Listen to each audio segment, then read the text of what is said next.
Hello and welcome to everyone here. My name is Lottie Hedden. I'm a Senior Director of Customer Success here at Postscript, and I am so pleased to welcome you here today. Quick question as we are starting off. I encourage everyone to drop some responses in the chat, but who in your life sends you the best texts? Presumably, it is a friend or a parent. We'll see what people have to say. I doubt that many of you in the chat are going to name a brand, but since we are all merchants and marketers here, you probably do have a pulse on brands that are doing SMS very well. But yeah, best friends, partners, parents. But what if you were a brand who sent texts that friends talked about? Texts that were so engaging that your customer support team needed a heads up before a campaign went out because you knew that so many responses were going to come in. That is what we're going to be talking about today.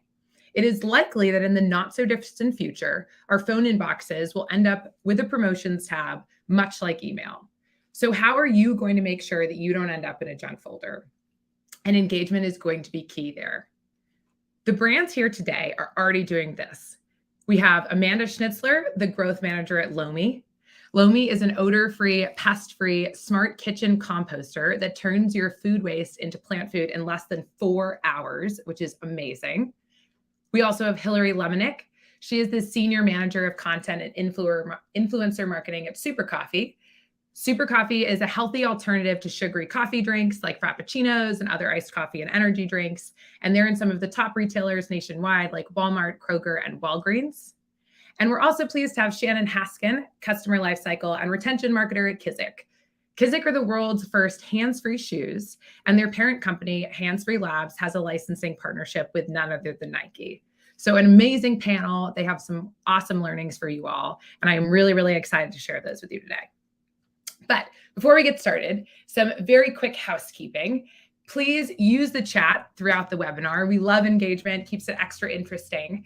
I love to see the conversations. And if you have a specific question, drop it in the Q&A portion. We will have a Q&A at the end, and I will also be snagging some of the questions live as our panelists go through examples. So please, if you want to go deeper on something, drop it in there. We will address it if there is time.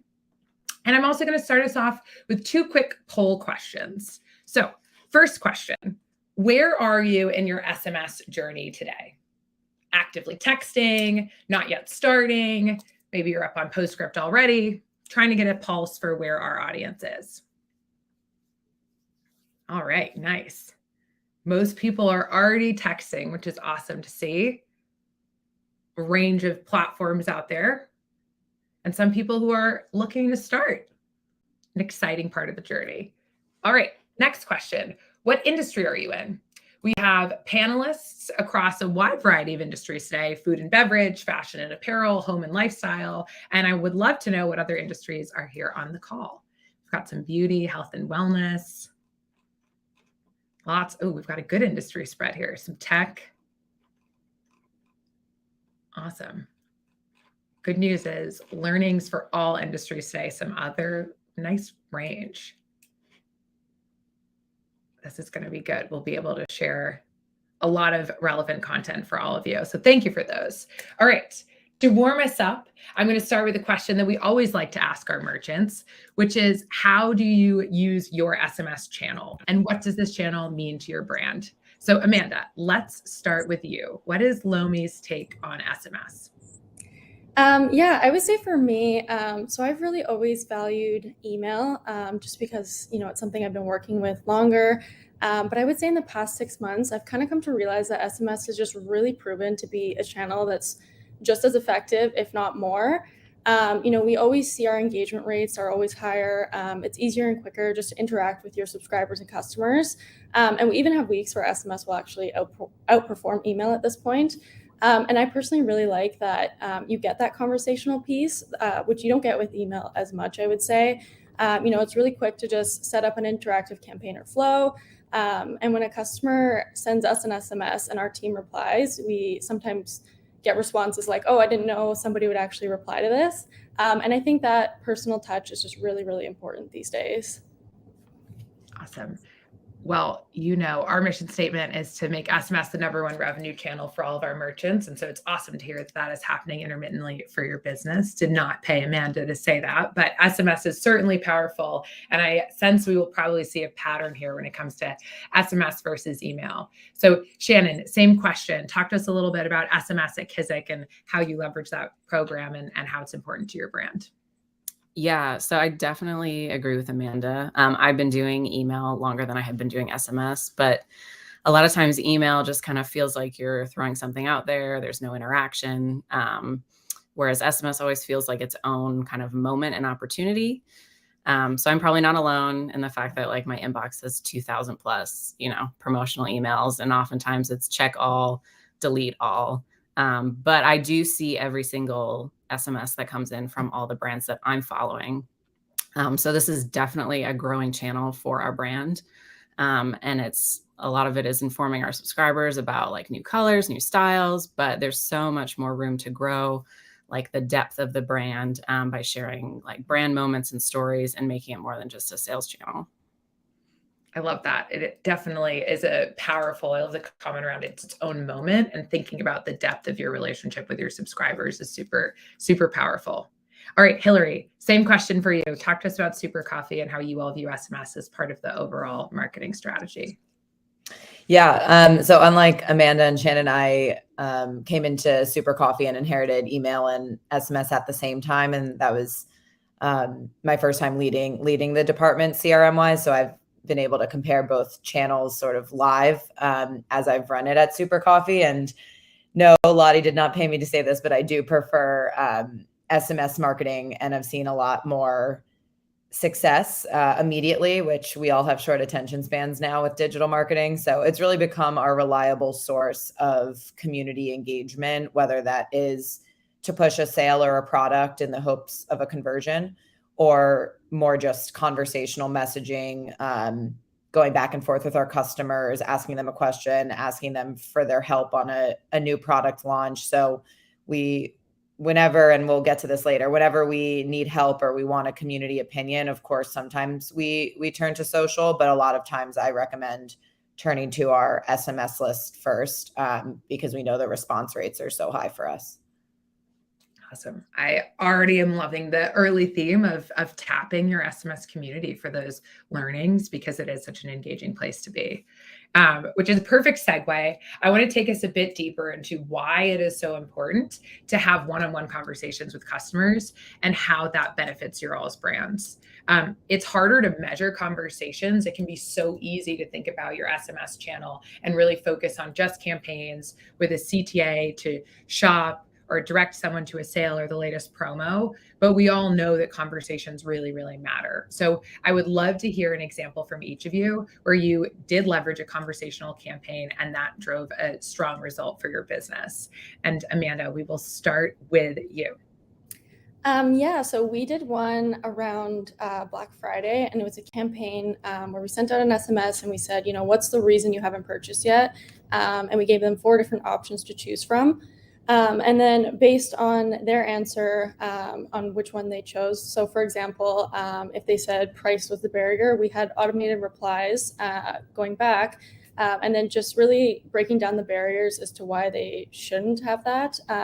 So if it was price, we said, hey, like our Black Friday sale's on now. It's the best time that you're going to save all year. And I really love that this type of campaign, you kind of have data that you can share with the rest of your team. So you can say, hey, like this many people are worried about the price or worried about the size. And then that can potentially allow us to make changes to our strategy for how we're what we're putting out in our marketing. Totally. I love using it for those learnings and really tapping into that data that is available to you within that list.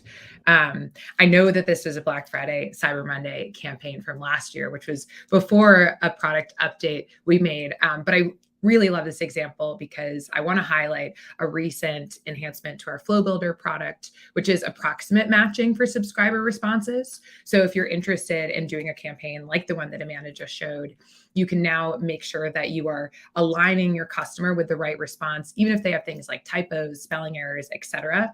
It makes it easy to then branch off those responses in a very conversational way that feels incredibly natural. They don't need to type in exactly what you've said perfectly. And so that is a really, really powerful feature for those who are on Postscript and maybe not already leveraging it and want to try getting some learnings from their list like Amanda just showcased. All right, Hillary, same for you. I would love to hear about a conversational send that Super Coffee did that worked well for you all.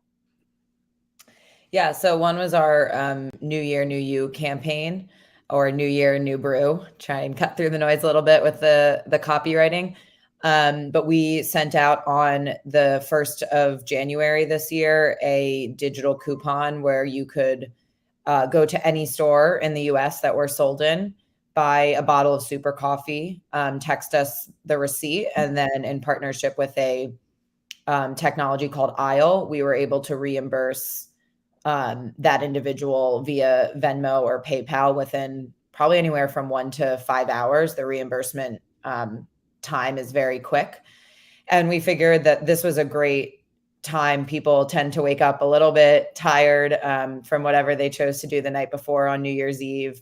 So it was a very pertinent use case for our product and of course, to plug in SMS marketing here. And we saw a lot of responses, and we even saw some people take to Instagram stories and tag us in like, thanks for the free coffee. I needed it this morning and heading into the first week of the new year. So we really saw the positive impact conversationally on SMS with this campaign, but also it was exciting to see it cross over to other platforms.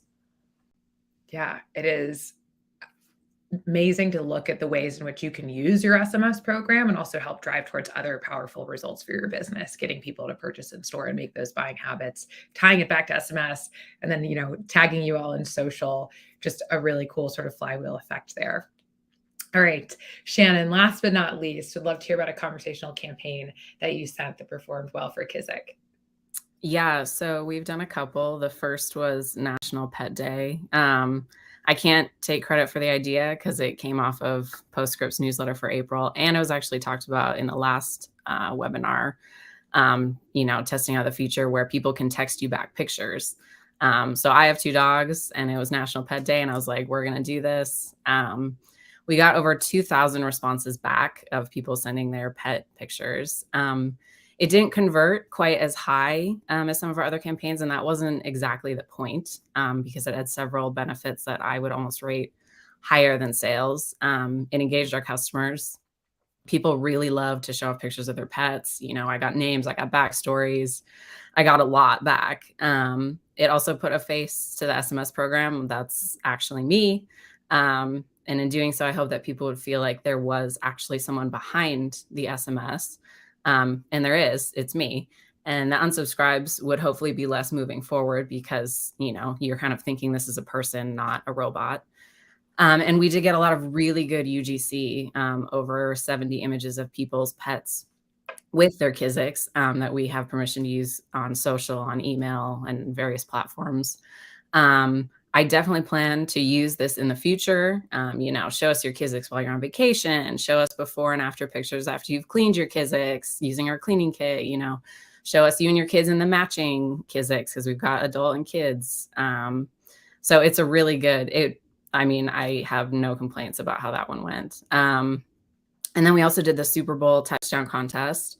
For this one, we wanted to do something for the Super Bowl, but it didn't feel super relevant for an email campaign.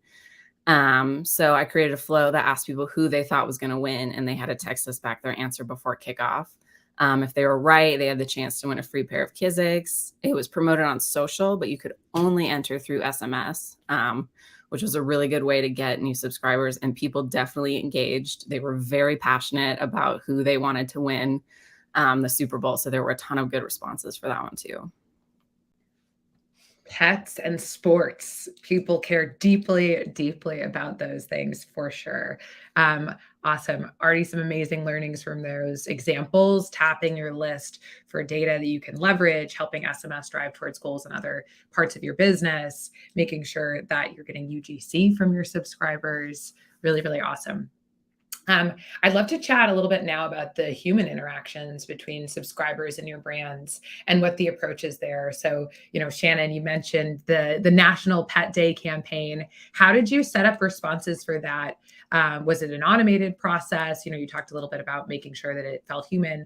Were your reps interacting with and engaging with people? I'm curious what that looked like for you all. Yeah. So initially when that campaign launched, I was like, I'm going to text everyone back individually. Like that's going to be the thing I do. And I spent all day doing it. I didn't even make a dent. They just, as soon as I'd answer a bunch more had come in. So we do have a social response team, but I actually didn't warn them that I was sending this campaign. So I felt super bad because of just the sheer volume that was coming in.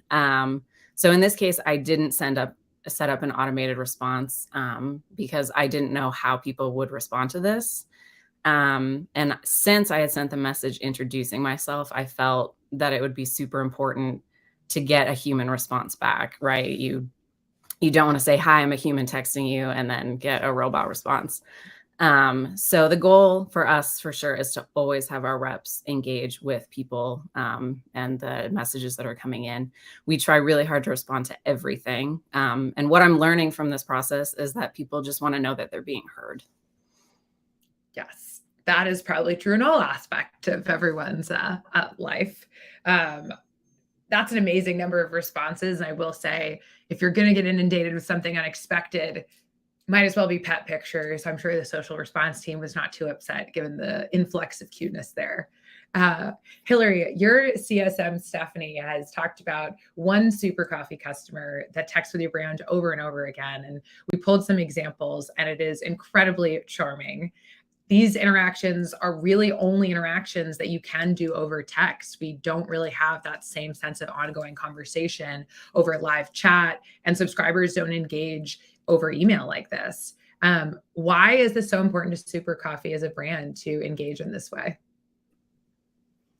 I think it really goes back to my first point with building community. And of course, as Shannon said, we hope that the conversions and the revenue will come, but building this engaged community over time actually does help with those KPIs that many digital marketers have to meet. Maybe it's increased average order value from these really engaged customers because they both subscribe and they buy our limited time flavor around the holidays.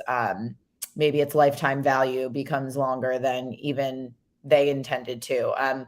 This example in particular, Patty, the whole marketing team at this point feels like they know her, and our head of CX, he now keeps an eye out for her and answers almost every text message himself, or his right hand ends up from our social response team responding to her as well. And we get just as much joy out of speaking with her as we think she does with us. But I think this conversation style that myself, Shannon, Amanda are all pursuing, it makes sense because you want to feel like you're texting a friend, and you want to know that there's someone on the other side of the screen. And so many of us make plans or naturally converse with people in our lives via text.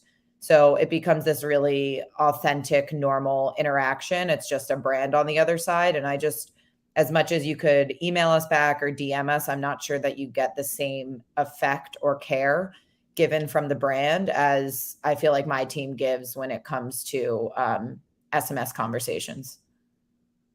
For sure. I appreciate the call out too. We text our friends. Where are we going to be? What are we going to do? And you all are being very thoughtful about treating texting like texting. You do have a thread contained in one place. You can leverage that differently than email.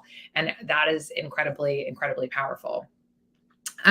We've talked a little bit about this so far, but I want to take us further down the path of asking your customers for something over text.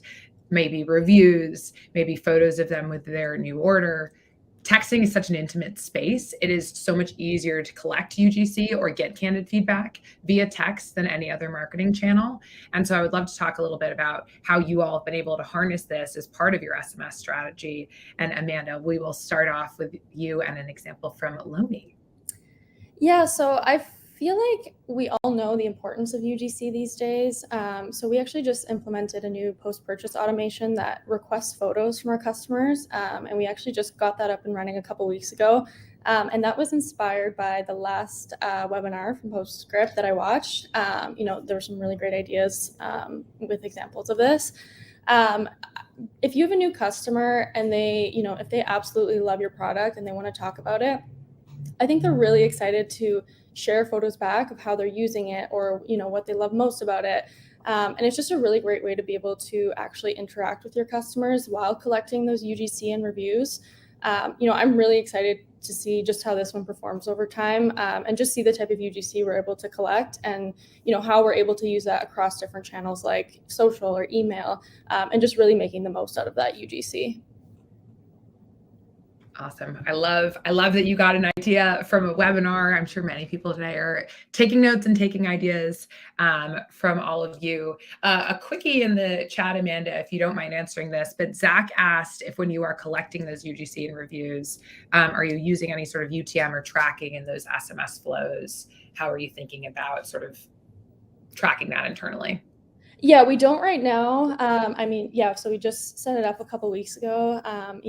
If we feel like it's something we want to do in the future, we might look into it. But as of right now, we just, we have the request going out, we have the photos coming back in, and then, we'll interact just based on our customer experience team will interact with the customers. Awesome. Thank you for that. We could definitely go deeper on some attribution in the Q&A if people have more questions on that. All right, Shannon, I'm going to hand it over to you. Is Kizik asking for any feedback from subscribers over text in any unique ways? So we recently had a shoe design contest where people could submit designs, and if they won, that shoe would come to life and they'd actually get a pair. And so we promoted it via SMS on the last day to enter, if they hadn't seen it already, hey, get your entries in. This was a good way to promote the social channel via SMS because they don't necessarily have the same crossover of subscribers. So it had been promoted other ways, but it hadn't had the direct message that had gone across via SMS. We wanted, of course, as many people to participate as possible. So reaching out in that way and making people aware of it got more participants than we had previously. And we also have a couple post-purchase automations. The first one you get comes about 3 weeks after your order and says, hey, we hope you're loving your shoes. Here's 10% off if you buy within the next 24 hours. The second one is a very simple thank you, says, hey, you know how to reach us. If you've got any questions, we're here. But the best one, I think, comes after our third purchase, and that is definitely the most personal. It thanks them and tells them they've reached VIP status, and it shows a picture of some of our team there. And, it's a genuine thank you because we couldn't do this without them. But the most important part of that automation is asking them, how has being hands-free made a difference in your life? And the amount of responses we get, honestly, surprises me because they're often very personal and very vulnerable. But I think those are definitely the most important. If someone is willing to be that vulnerable with you, then you've reached them as a customer kind of on a totally different level that goes beyond just a transaction. Yeah. I am sure you've heard some very powerful stories, and it must be fun for you all. And I'm sure it's fun for your customers to engage with you as well. I am loving all of the interaction in chat. There is a Q&A tab, and a cool feature of that is you can upvote it too. So I'll snag some as we go, but also if you saw a question you're particularly interested in, upvote it. We'll make sure we get to it at the end. So thank you all for being so engaged. All righty. Hillary, same question for you. Talk to us about how Super Coffee uses SMS to ask for feedback from their fans. Yeah, I think of it in 2 ways when I'm thinking about these more community engagement campaigns. One is just fun. Part of our mission is mass producing positive energy. Of course, our product has 200 milligrams of caffeine, so that's real energy, but also our brand and our mission. So spreading positive energy to people, which is what we did with a playlist campaign that we run about once a quarter. This most recent one we did sort of around the timing of Coachella in the last few weeks. But usually once a quarter, we have some sort of themed image. Maybe it's holiday flavor with earmuffs on, or these headphones, or a summer bottle on the beach with headphones on. And then we ask our SMS list to give us like their top song they're listening to right now to help us curate a Spotify playlist for a particular month or season or holiday. We always see a really high response rate here.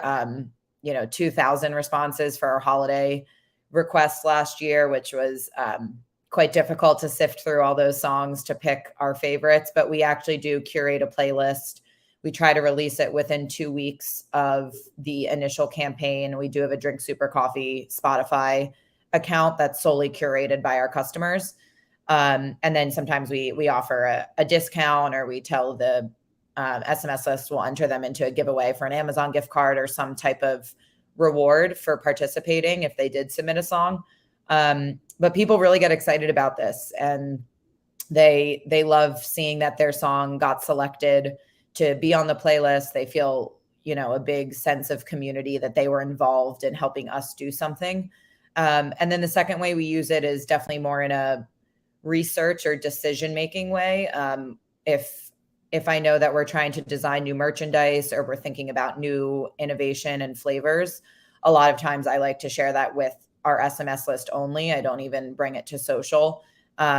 And I've had our SMS list vote on t-shirt designs, on new flavors that we should try at HQ with our product innovation team. And people are really engaged. The thought of peanut butter and jelly flavored coffee, or s'mores, or some type of limited edition flavor, we get a lot of excitement because this list is our loyalists. They want to wear a product, or they want to wear, the merchandise, and they want to drink and buy more of our product.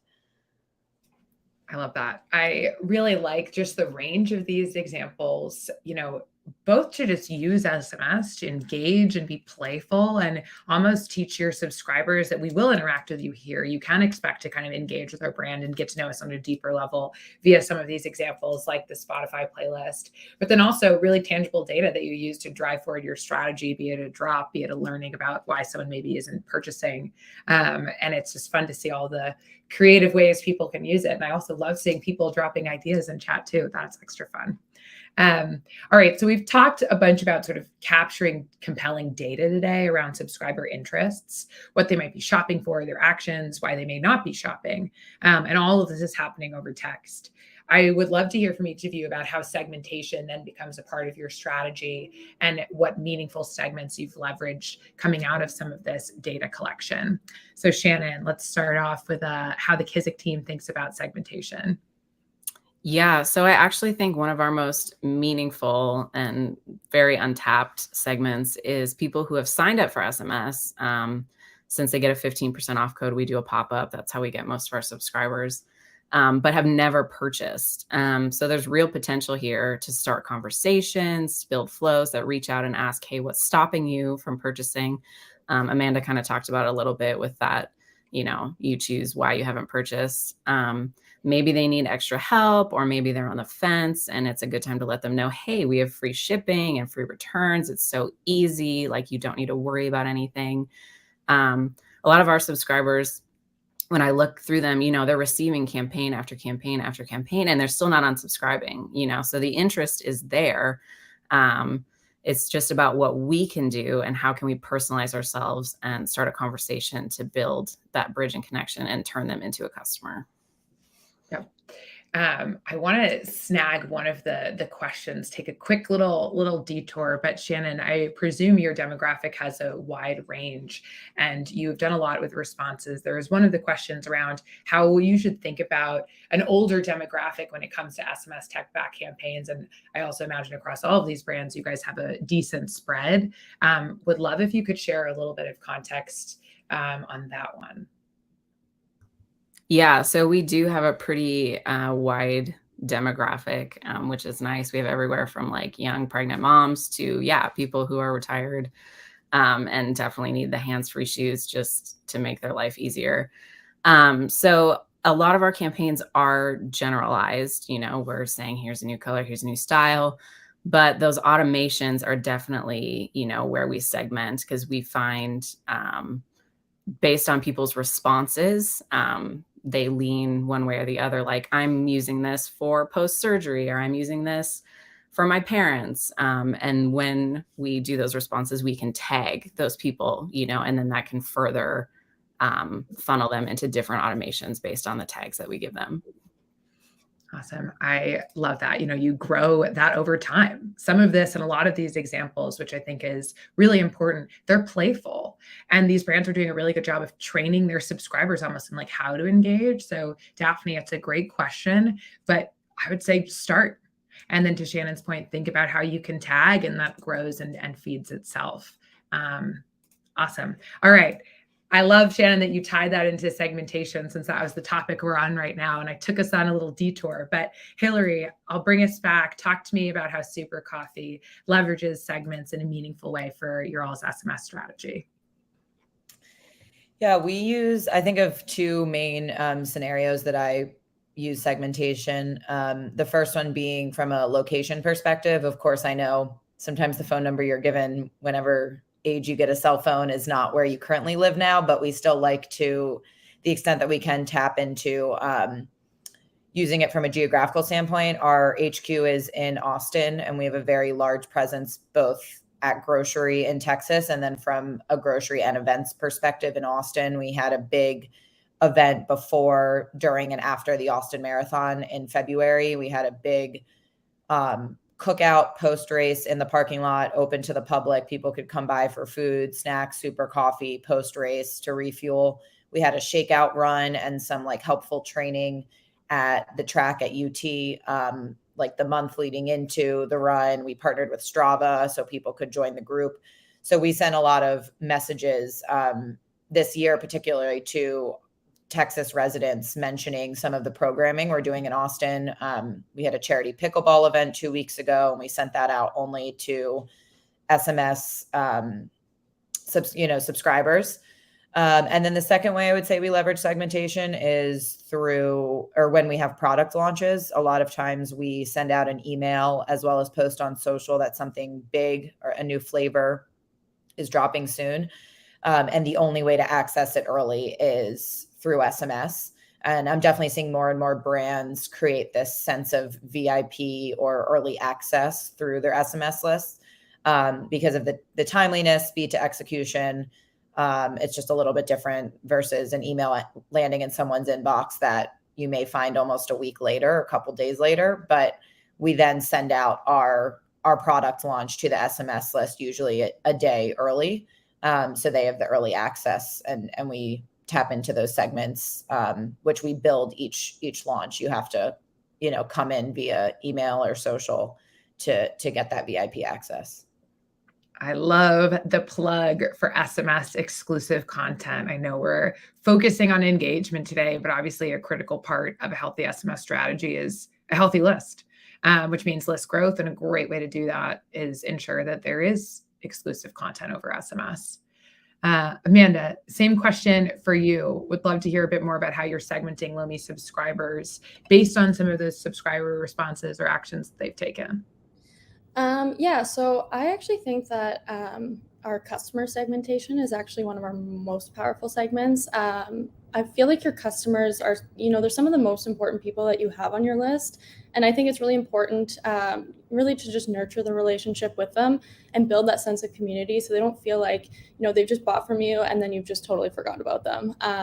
So one example that we've done for Lomi is that when a customer purchases a Lomi 2 or more times, we have an automation set up where they'll get a thank you for becoming one of our VIP customers. And then we actually give them an exclusive email that they have access to. So if they ever need to reach out, it's a VIP email that only this certain group of people have. And this is only sent out over SMS as well. They don't get it any other way. So I think it's just a really good opportunity to be able to surprise and delight those customers, especially if they're continuously coming back to your brand. And And then another way that we also segment is a few of our products are sold on a subscription basis. So I think being able to segment based on whether or not someone is subscribed or not is really, really powerful, just in the way of how and when you're contacting those people. Yeah, great examples. Customers are so important, and making people feel special is so important and connected to your brand. All right, before we dig into our Q&A, and we've got some really good and some meaty questions in the chat, which is exciting, but I've got a final question for each of you. I am sure it is one that is top of mind for many marketers watching this right now, which is, what is one thing you'd suggest every brand try testing when it comes to more conversation or even content-driven send? What would you tell brands who are, maybe just doing the bare minimum over SMS? What's the first thing they should try out? And Amanda, we will start with you. I would say just to start with something small that's going to give you valuable results, and just to realize that you don't have to do everything all at once. I think it's just about starting somewhere, and then you can slowly build out your strategy over time. So for example, I think a really good place to start that's a really quick win is that prompt asking customers for UGC, because it's just a really great way to build that relationship and be able to get something back in response.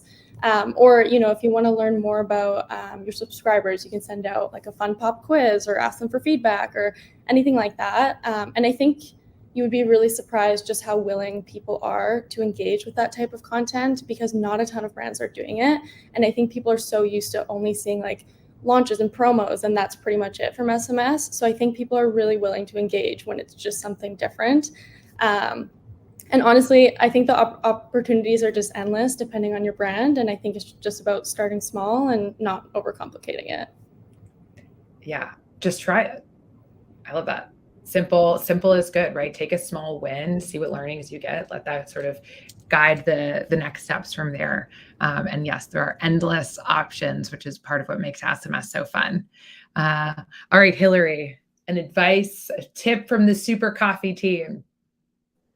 I would say look at other content channels that you have already dug in on, social, email being two that probably come top of mind to everyone on this call, and leverage that content on SMS. You don't always have to reinvent the wheel and customize content to every single channel. Two examples of this are a recent video that we posted to our reels about how many grams of sugar are in a Starbucks Frappuccino. Since we're a no sugar brand and we're trying to, compete against some of these big brands. And the video performed really well in the first 24 hours. So I then took that content and I drafted a trivia question. How many grams of sugar do you think are in a Starbucks Frappuccino with four options, and text us back. And if you get it right, you'll be entered into a giveaway or something. But in theory, I'm using the same piece of content twice. One place it's video, one place it's copy, but I didn't have to really rethink of a new fresh campaign for this Friday. And then the second thing that works really well for us being a food and beverage brand, I get a lot of recipes made in partnership with creators that go out on email and social. And I try to leverage our SMS list first and say, hey, super fan, we have a new recipe live.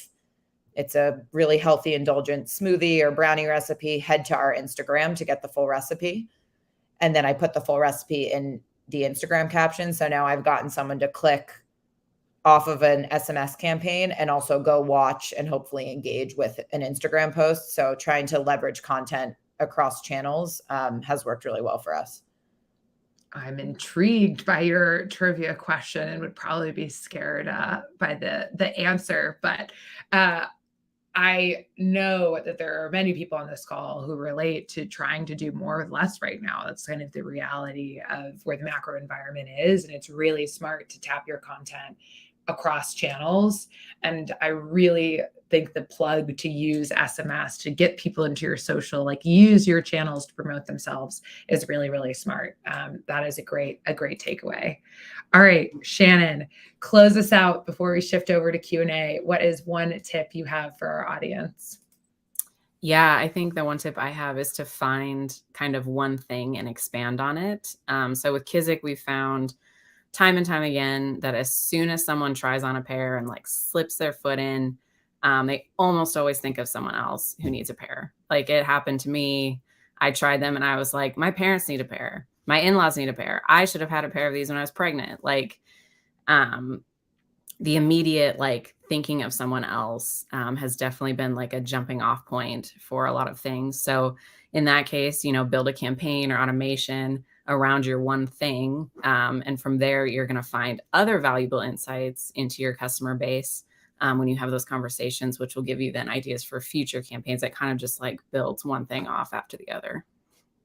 Awesome. I love that. Yeah, just tapping that list for those learnings. Like you know things about your brand, obviously use what you know, and then use that to sort of fuel the future strategy. Amazing. Awesome learnings today. We've got a lot of questions that have been popping up in the chat. So we're going to shift over to the Q&A portion today. Thank you three for sharing those examples and getting us started with some learnings. We're going to pull up a question up on the screen. As I mentioned earlier, you can upvote things you want to hear from, but we will run through a few of these and go from there. All right, I'm going to grab the first one while my team pulls those up. But we had a few questions around just training or preparing your customer response team, both in regards to volume and then also things like personal brand and voice. So kind of a two-parter, but there are a few questions around that general topic.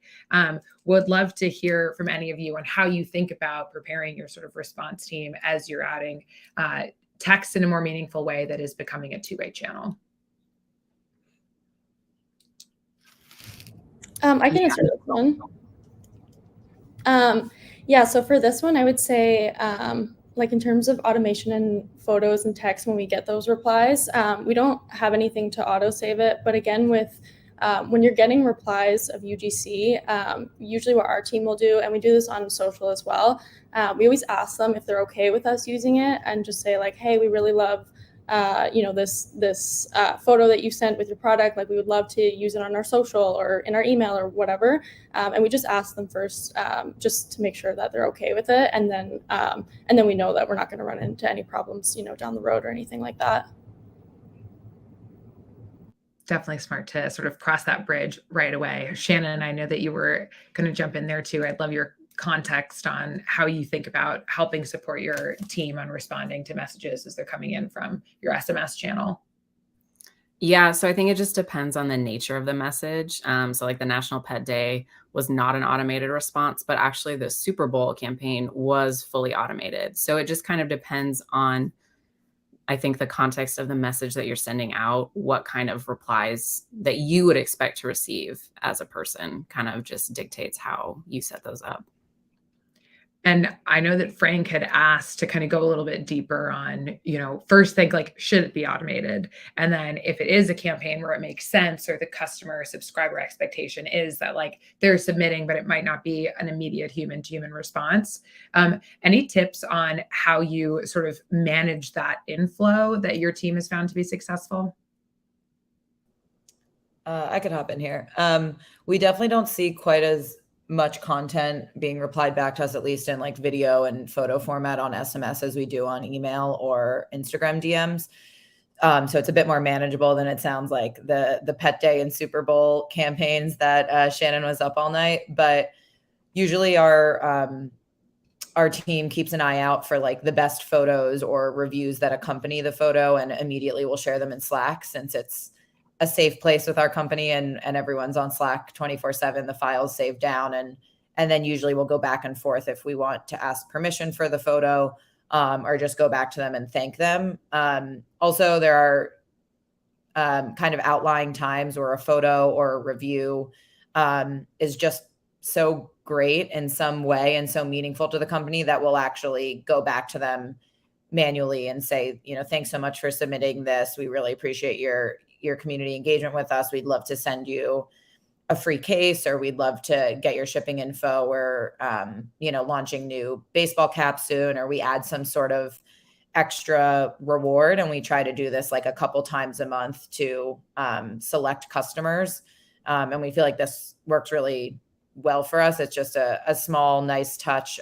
We've even had some of our customer success team write a handwritten note back to a customer that engaged with us so frequently on social and SMS, and they ended up posting the picture of our note to Instagram and celebrating our engagement back and forth with them.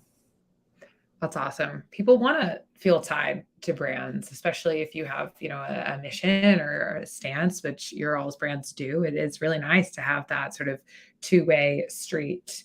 All right, we'll see if we get a question popped up on the screen. If not, I will just snag one. Awesome. Let's dig a little deeper into personal and brand voice here. Obviously, marketing and support, you all are working closely with one another. But do you educate your teams around how to kind of be in brand or what that looks like? I'm sure this is different company by company, but would love to hear a little bit about how you all think about having a consistent brand voice. I'll go. We think about this a lot. It's really important to us, and we have a unique brand voice that has a little bit of like humor or sarcasm to it in a lot of our content. For me, when I joined the company and was meeting some people that were previously on customer response teams or new, it was important to have them sort of study and audit our social channels. I think that's where so much time on a lot of digital and content teams is spent right now, is towards social. And so a lot of the captions, a lot of the community management, my team on the social side is responding to customers is the same style we'd like them to take with our SMS subscriber base. So I think unless it's a large, a wide gap in age where maybe you are going to speak differently to someone in their 50s than someone in their 20s. But for the most part, we like to use social as an example and kind of build out like best practices and guidelines from there. And it's nice because social is accessible to anyone and everyone. So it doesn't have to be for them to have access to a document or a special deck. It's just out there for them to study. For sure. Builds on kind of the doing more with less too. Use the resources you already have to help educate your team and set that standard. Shannon or Amanda, anything that you would want to add to this one before we move on to the next question in regards to thinking about your brand voice and how that comes through across channels? I would just add, like for our team, like we have the same customer experience team that, manages the reply for our social, our SMS and email. So I think having that consistency is super important. And then, I think just until your brand really shines through in those responses, just having it be consistent is just really, really important. For sure. People know what to expect and can always sort of feel like they're engaging with you. It feels more personal when it has that consistency too. We talked a little bit about this one live, but obviously only got one example, and I'm sure this impacts all of your brands. You all have a wide range, but let's talk about demographic, maybe dealing with an older demographic, maybe just a wide range, but how do you think about texting back when you're maybe not texting with people who are as familiar with it in their day-to-day? So at Lomi, I would say our demographic, it varies a lot, but a lot of it is older. And I've found, we still are, the older demographic, they're still very, very receptive to SMS. And, maybe it's just testing different styles, whether it's, a pop quiz where they just have to reply with like a number, or then trying, something where they have to send their actual feedback. I think it's just about testing out and then really just monitoring the responses just to kind of see how people are responding to those different types of campaigns. Sure.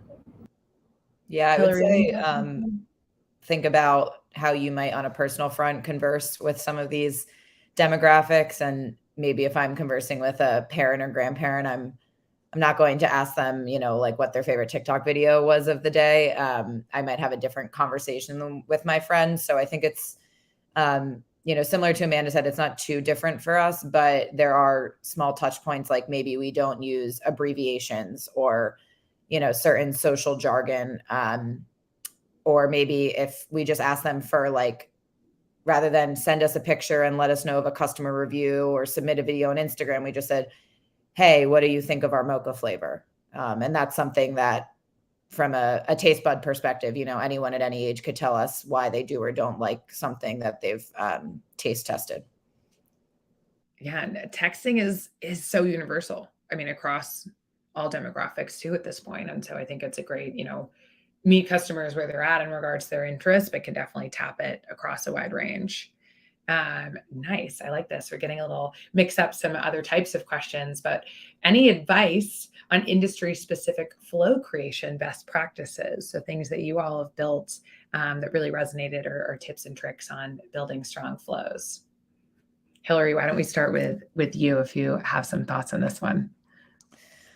Yeah, I think for me, I think maybe it's like industry and product specific, but for us, our product there's certain use case scenarios. So people probably aren't drinking coffee at 10 p.m. at night.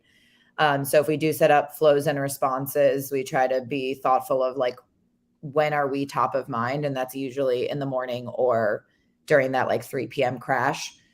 So for us, the product and the category we sit in, like time of day is important to us. Of course, we could send out a sale anytime, but it's a lot easier to have your creative campaign make sense for the use case of your product. So we send a lot of sales like in that early afternoon slump time frame, or on the weekends. It's usually before 10 or 11 a.m. If it's a recipe, we send it on a Sunday because we know people are grocery shopping, and then we set up that flow. So I think the use case for the product is definitely something to consider. Yeah, I would agree with that. I think timing with SMS is super important. Like, for example, if you're asking for UGC, I think it's really important that you're not asking for it too soon. You want to give your customers time to try the product, make sure they like it, So I think like making sure that that's timed out enough is really important. And then another example in terms of timing is we do bi-weekly Instagram lives with our CEO. And we send out an SMS for that an hour before, because SMS is just such a quick and easy way.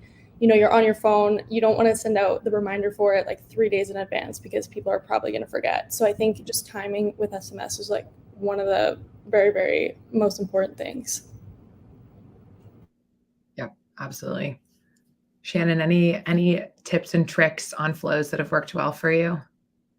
Yeah, I think just like staying within what works for your brand. Like, you're going to want to talk about things that are relevant to the thing that you sell, like where your Kizik's taking you, like you want to branch out because you want the variety and you want to kind of grab people's attention in different ways, but you want to stay kind of in your own relevant bubble, I guess, if that makes sense.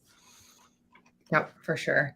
I think we snagged most of the ones in the Q&A. I appreciate the engagement. But before we wrap up, I saw one in the chat earlier where we had someone who is new to text, thinking about where do I start in May?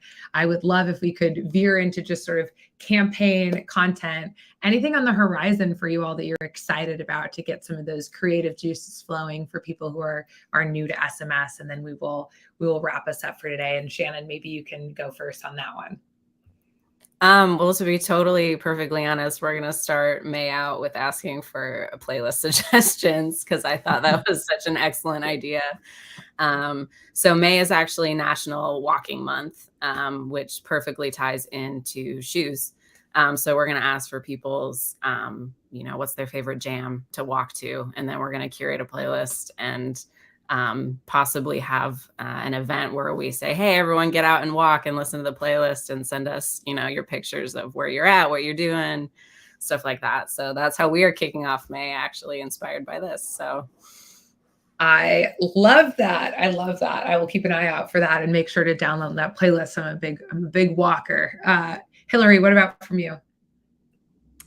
Yeah, I think for summer selling season, as we like to call it, since we're predominantly a cold coffee brand. So Memorial Day to Labor Day is the biggest season for us. So two things I'm excited about. One is we send either Friday positivity or trivia texts. No promotions or discounts. We're not looking for your money on Friday. We're just looking to kind of have you think of us heading into the weekend. So we'll bring those back for the summer season. And then we also have a massive product launching exclusively a new product in the New York and metro areas in June. And then if it goes well, we'll expand nationwide. And I definitely will leverage the the geo segmentation aspect of our SMS list. We'll probably have some in-person events, and we'll try and send texts like the day of or even an hour before, like Amanda said, if people want to stop by to try, to get free coffee and try our new product. Awesome. I like the plug that SMS. I mean, we've been talking engagement obviously today, but it's not just promos. You can share anything and everything over your list with your subscribers, and doing that right out of the gates. So also, if you're new to it, make your subscribers understand how you leverage it. All right, Amanda, take us home. An idea for May, something you're excited about on the horizon. Yeah, I would say we have a couple exciting Instagram lives coming up with our CEO and a couple guest speakers. So I think those are really great ways to kind of keep our SMS list engaged. And then a couple other things for Lomi. Spring/summer is just a really, the seasonality is just like the perfect time to be promoting, gardening and composting and all that kind of stuff. So I think it's really important to be sending out those campaigns that are, maybe tips and tricks, or linking to our blogs, or just repurposing that type of content. So it's not always like sales or trying to push the product. I think it's really, really valuable to be sending out that content to your subscribers. Awesome. Leading into time of year, super important. All right, we are right about at time. Thank you all for joining us today, for being so engaged in the chat, for asking wonderful questions of our panelists. We have lots of webinars in the works for the upcoming year, so be sure to sign up for our newsletter. It was mentioned a couple of times today to find out what is coming.